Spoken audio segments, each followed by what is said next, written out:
ka-Bebe Labs! Welcome back to my YouTube channel again!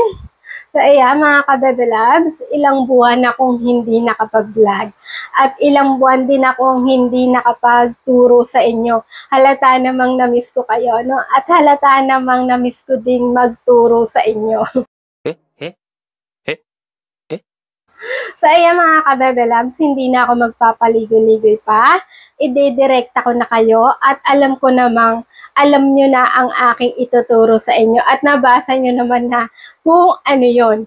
Sa dami nga nang nanahahak sa inyong mga Facebook, Twitter account at kung ano pang social media account, ito ang ituturo ko sa inyo at meron akong 5 tips na malalaman at dapat iwasan. At alamin kung paano.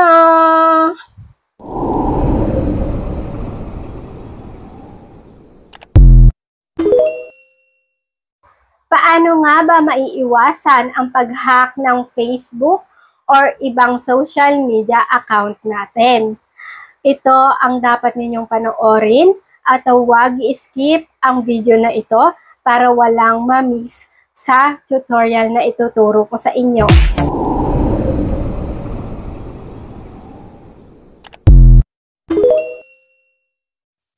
Tips number 1. Huwag mong hayaan o iwasan mong makilagin sa ibang cellphone or computer shop kung ayaw mo ma-access ng iba ang inyong social media account. Alam ko namang hindi natin maiiwasan makilagin sa ibang cellphone or computer shop, lalo na hindi naman lagi tayong may load or internet.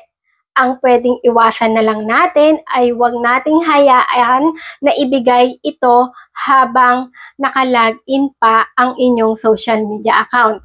Pwede nyong ibigay or bago nyo ibigay, i-log out ang inyong social media account para hindi ma-access ng iba ang inyong social media. Tips number 2, huwag basta-basta magkiklik ng mga link sa mga social media platform tulad ng mga ito.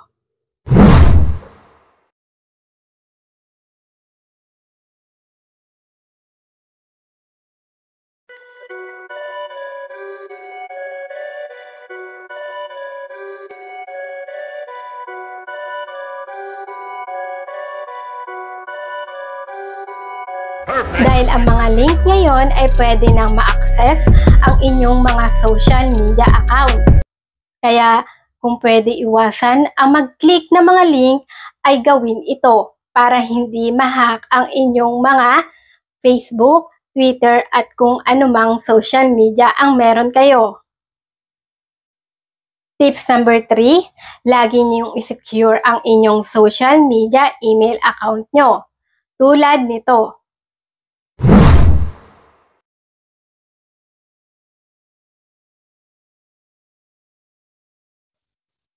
Dahil ang email account natin, ito ay importante sa ating social media account.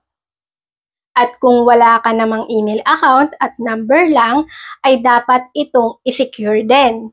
Dahil kung alam niya or alam nila ang inyong cellphone number or email account, ay madali itong ma-access ng iba para ma-hack ang inyong Facebook, Twitter at kung anumang social media ang meron kayo.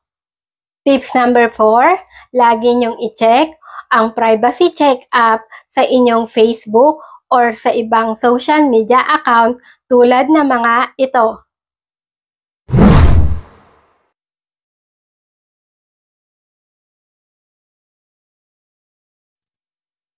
Tips number 5, siguraduhin naka-privacy ang inyong information tulad ng email account, birthday, at CP number. Dahil posibleng magkaroon ng idea ang ibang tao para i-hack ang inyong social media account. Yun lamang po at maraming salamat po sa panonood ng aking tutorial. At kung pwedeng iwasan ang mga tips na binigay ko, ay iwasan po natin para iwas hack sa ating social media account. Ingat! Bye!